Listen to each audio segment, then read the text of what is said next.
తాము మరణిస్తూ మనుషులను చంపేస్తున్న పక్షులు. భారత్లో ఒకప్పుడు రాబందులు పెద్ద సంఖ్యలో కనిపించేవి. పశువుల కళేబరాల కోసం వెతుకుతూ ఆకాశంలో ఈ పక్షులు ఎగురుతూ ఉండేవి.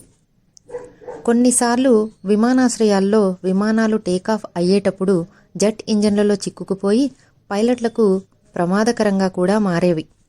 కానీ 2 దశాబ్దాలుగా భారత్లో రాబందుల సంఖ్య బాగా తగ్గిపోయింది. అనారోగ్యం పాలైన పశువులకు చికిత్స చేసేందుకు ఇస్తున్న మందులే దీనికి కారణం. 1990 మధ్యకాలంలో 5 కోట్లుగా ఉన్న రాబందుల సంఖ్య ఇప్పుడు దాదాపుగా 0 అయిపోయింది. పశువులకు వాడే చౌకైన non steroidal pain killer diclofenac రాబందులకు ప్రాణాంతకంగా మారుతోంది. చాలా రాబందులు కిడ్నీలు విఫలమై చనిపోతున్నట్లు పరీక్షల్లో వెల్లడైంది.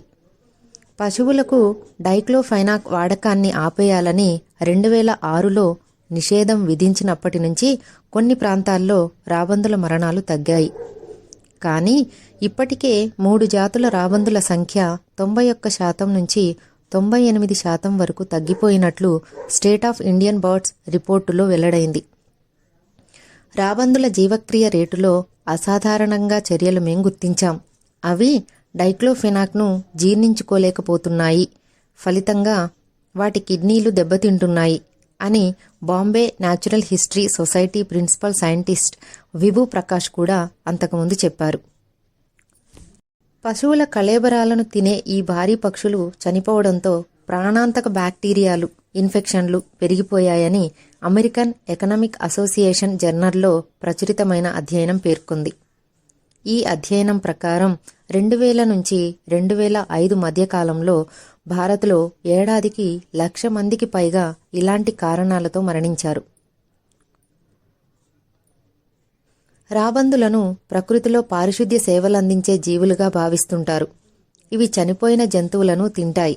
అంటే చనిపోయిన జంతువుల శరీరాల్లోని బ్యాక్టీరియాలు, పాథోజన్లు వ్యాపించకుండా ఇవి కీలక పాత్ర పోషిస్తాయి. రాబందులే లేకపోతే చనిపోయిన జంతువుల కళేబరాలు కుళ్ళి వ్యాధులు వ్యాపిస్తాయి అని అధ్యయన సహ రచయిత షికాగో యూనివర్సిటీకి చెందిన Chicago Harris school of public policy assistant professor Eyal Frank చెప్పారు. ప్రజల ఆరోగ్యం కాపాడడంలో రాబందుల పాత్రను అర్థం చేసుకుని ఈ వన్యప్రాణులను సంరక్షించే ప్రాధాన్యాన్ని చాలా తక్కువగా అంచనా వేశారు. పర్యావరణ వ్యవస్థలో మన జీవితాలను ప్రభావితం చేసే చాలా పనులను ఇవి చేస్తుంటాయి అని చెప్పారు.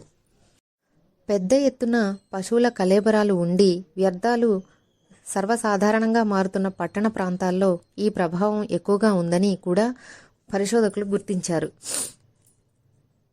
రాబందులు బాగా తగ్గిపోయిన కారణంగా 2000 నుంచి 2005 సంవత్సరం మధ్యకాలంలో మనుషుల మరణాలలో పెరుగుదల నమోదైందని, ఏటా సుమారు 1,00,000 మంది అదనంగా చనిపోవడానికి ఇదే కారణమని ఈ పరిశోధకులు అంచనా వేశారు. ఈ మరణాలకు కారణం వ్యాధులు, బ్యాక్టీరియాలే అని అధ్యయనకర్తలు పేర్కొన్నారు. రాబందులు ఈ బ్యాక్టీరియాను పర్యావరణం నుంచి తొలగిస్తాయి. ఉదాహరణకు రాబందులు లేకపోతే వీధి కుక్కలు పెరిగిపోయి మనుషులకు ర్యాబీస్ వ్యాధి వచ్చే ప్రమాదం ఎక్కువ అవుతుంది. ఈ సమయంలో ర్యాబీస్ వ్యాక్సిన్ అమ్మకాలు పెరిగాయి. కానీ ఈ టీకాలు సరిపడనంత అందుబాటులో లేవు. కుక్కలు కూడా చనిపోయిన జంతువుల కళేబరాలను తింటాయి. కానీ రాబందుల తరహాలో అంత సమర్థంగా పర్యావరణం నుంచి వాటిని తొలగించలేవు. ఇవి ఈ కళేబరాలను సరిగ్గా తినకపోగా వాటిని ఎక్కడ పడితే అక్కడ పడేయడంతో మంచినీటిలో పాథోజన్లు, బ్యాక్టీరియాలు పెరుగుతాయి. రాబందులు తగ్గిపోయిన తర్వాత మంచినీటిలో ప్రాణాంతక బ్యాక్టీరియాలు 2 పైగా పెరిగాయి. భారత్లో ఇంకా మిగిలి ఉన్న రాబందులు పశువుల కలుషిత కళేబరాలు ఉన్నచోట కాకుండా చనిపోయిన వన్యప్రాణులను, ఆహారాన్ని వెతుక్కుంటూ సురక్షిత ప్రాంతాల్లో ఉంటున్నాయని స్టేట్ ఆఫ్ ఇండియన్ బర్డ్స్ రిపోర్ట్లో తెలిపింది.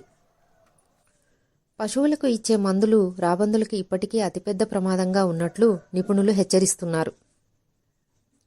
ప్రస్తుతం పశువుల ఖననం పెరుగుతుండటంతో కళేబరాల అందుబాటు తగ్గిపోవడం, అడవి కుక్కల నుంచి పోటీ వంటివి కూడా సమస్యగా మారుతున్నాయి. క్వారీయింగ్, మైనింగ్ కూడా కొన్ని రాబందుల జాతుల ఆవాసాలను దెబ్బతీస్తున్నాయి. రాబందులు మళ్ళీ తిరిగి వస్తాయా అంటే దానికి కొన్ని సంకేతాలు ఉన్నప్పటికీ ఖచ్చితంగా చెప్పడం కష్టమే.